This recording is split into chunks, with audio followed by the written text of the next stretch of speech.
পীর যদি ঘাস হয় ভক্তি করো তাই, ঘাসে ভক্তি পাবে মুক্তি, যাবে না বিধায়। সুবহানাল্লাহ। পীর এবং মুর্শিদ একটা ব্যক্তি নয়, একটা ব্যক্তি না, কিন্তু পীর এবং মুর্শিদ বা পীর মুর্শিদ হচ্ছে একটা সত্তা। সেই সত্তাটা বিরাজ করবে কোথায়? আশিকের অন্তরে, হৃদয়ে। আশিকের অন্তরে যদি সেই সত্তাটাকে রাখতে পারি, তিনি। আর আমরা যেটা ভুল করে ফেলি, একজন জলজ্জন্ত দেহ চামড়ার মানুষকে পীর মনে করি। দেহ চামড়ার মানুষকে যখন পীর মনে করি, তখন দেখা যায় তার অনেক ভুলভ্রান্তি চোখে পড়ে। দেখা যায় তারে আমরা কিভাবে বিশ্লেষণ করি যে আমারও ক্ষুধা লাগে, আমার বিশ্বাসের লাগায় থাকলে, কতক্ষণ লাগায় থাকলে ক্ষুধা লাগে, আমারও পেশাব পায়খানা ধরে, ঈশ্বরের দিয়ে পেশাব পায়খানা ধরে। মনের অজান্তে এই কথাগুলো আসতে থাকে, আইসা আমাদের ইমানকে দুর্বল করতে থাকে। যে আমারও নানান ধরনের জৈবিক প্রক্রিয়া চলমান থাকে, ভাত খাই, আগামতা করি, পেশাব পায়খানা করি, ঘুরে ধরে ঘুমাই, পেশাবের তো ঘুমাই, তাহলে আমার আর তার মধ্যে পার্থক্য কি? এরকম মনের অজান্তে কিছু কথা, কিছু প্রশ্ন আমাদের ইমানকে আস্তে আস্তে নষ্ট করে। যখনই আমাদের ইমানকে নষ্ট করে যায়, তখনই আমাদের ভক্তির জোর কমে যায়। আর যখনই আমাদের ভক্তির জোর কমে যায়, তখনই ওই যে আমরা প্রথমে বললাম যে আমার মুর্শিদের কাছে ফরিয়াদ করি, হয় না। এই জন্য হয়, কারণ জানা বাবা বলছেন অভক্তিতে মিথ্যা হয় সত্য গুরুজন। বলুন না সুবহানাল্লাহ।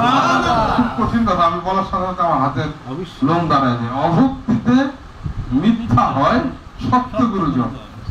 অর্থাৎ আমার গুরু যদি সত্য গুরু হয়, সম্যক গুরু হয়, আমার যদি অভক্তি থাকে, তাহলে সেও মিথ্যা হয়ে যাবে। সেই গুরু আর গুরু থাকলে না, সেই গুরুর আর কাজ হবে না।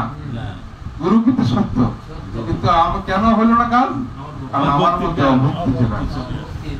জানো এই কথাটাই বলছেন, অভক্তিতে মিথ্যা হয় সত্য গুরুজন।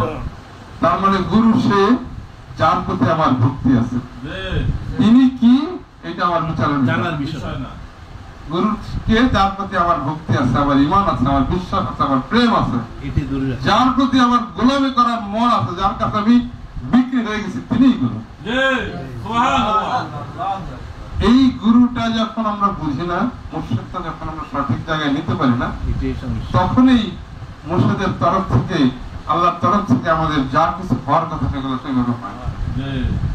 কথা বুঝতে পারছেন? সেইগুলো সেইভাবে হয় না। একজন গুরু ধরা ব্যক্তিত্ব সর্বসময়, সকল সময় তিনি জান্নাতে বসবাস করেন। বলেন না সুবহানাল্লাহ। যেদিন থেকে তিনি গুরু ধরেছেন, সেদিন থেকে তিনি জান্নাতের মধ্যে আছেন। আর জান্নাত চাওয়া লাগবে না। আমরা বলি যে বেহেশতে যাবে, বেহেশতের মধ্যে শুধু বেহেশতে আছে। গুরু ধরার পর তো বেহেশতে না থাকা দরকার নাই, কারণ গুরু ধরলাম মানে আমি আমার জীবনের সমস্ত চাহিদা, চাওয়া পাওয়া বিসর্জনে দিয়ে দিলাম। আর বিসর্জন যখন দিয়ে দিলাম, তখন আমার আর অপূর্ণতা কিছু নাই, আমি পূর্ণ, আমি বেহেশতবাসী, আমি জান্নাতবাসী। এটাই জান্নাত। এই অনুভূতির নামই হচ্ছে জান্নাত, যে আমার আর চাওয়ার কিছু নাই, আমার আর পাওয়ার কিছু নাই, আমার চাওয়া পাওয়ার হিসাব শেষ করে আমার গুরুর চরণে আমি বিকায় দিচ্ছি, মানে এই অনুভূতির মধ্যে যে থাকতে পারে সেই বেহেশতে আছে। কাজে বেহেশত নতুন করে আমার চাই, অনেকেই বলি না যে পিরসাদ ধরো তাহলে বেহেশত পাইবা। বেহেশত তো হয়েই গেছে, তোমার পিরসাদ ধরে আবাদত করো, বেহেশত পাইবা।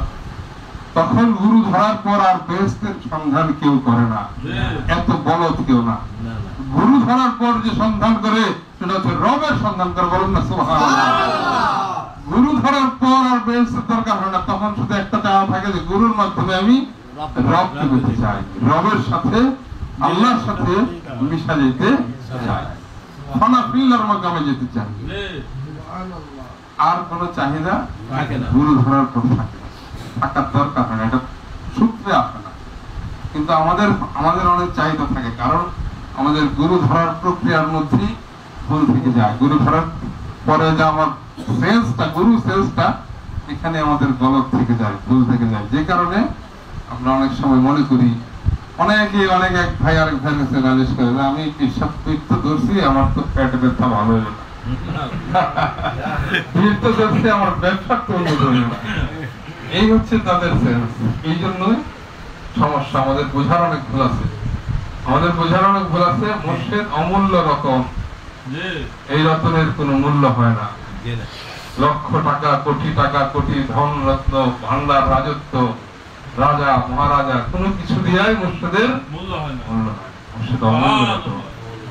সেই মুর্শিদ রতনকে যদি না বুঝতে পারি, না চিনতে পারি, মুর্শিদ রতনের সাথে আমার সম্পর্কটা কি হবে এটা যদি না বুঝতে পারি, তাহলে আসলে গুরু ধরা বৃথা। এই জন্যই জনবাবা এই কথাটাই বলছেন, অভক্তিতে মিথ্যা হয় সত্য গুরু। আমার গুরু আসলে সত্য, আমার অভক্তির কারণে মিথ্যা হয়ে যায়। কাজেই কখনোই আমরা যারা গুরু ধরা মানুষ, আমরা কখনোই সেই সব বিচার বিশ্লেষণ করতে যাব না। আমরা গুরু ধরেছি মানে আমরা আমাদের নিজেকে সঁপে দিয়েছি। এইখানে আর দ্বিধা, দ্বন্দ্ব, অবিশ্বাস, সন্দেহ আনলে কোনো লাভ না। তাহলে আমরা ভুলের রাজ্যে থেকে গেলাম। কথাটা আমি এই জন্য বললাম, আমি এই জিনিসটা লক্ষ্য করছি যে অনেক গুরুবাদীদের মধ্যে তাদের কমপ্লেন, মনের যে কমপ্লেনটা লক্ষ্য, চাওয়া পাওয়া থেকে যায়। চাওয়া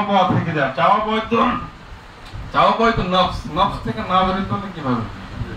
নফসিয়াত থেকে বের হয়ে নফসানিয়াত জগৎ থেকে বের হয়ে রুহানিয়াত জগতে আসলাম। এটাই তো আমার রুহানিয়াত জগতে আমার প্রবেশ হওয়ার জন্ম, মানে আমার এটাই আমার মরিদ দিলাম। ওই রুহানিয়াত জগতে প্রবেশ করলাম। আমার নফসানিয়াত জগৎ, চাওয়া পাওয়ার জগৎ বা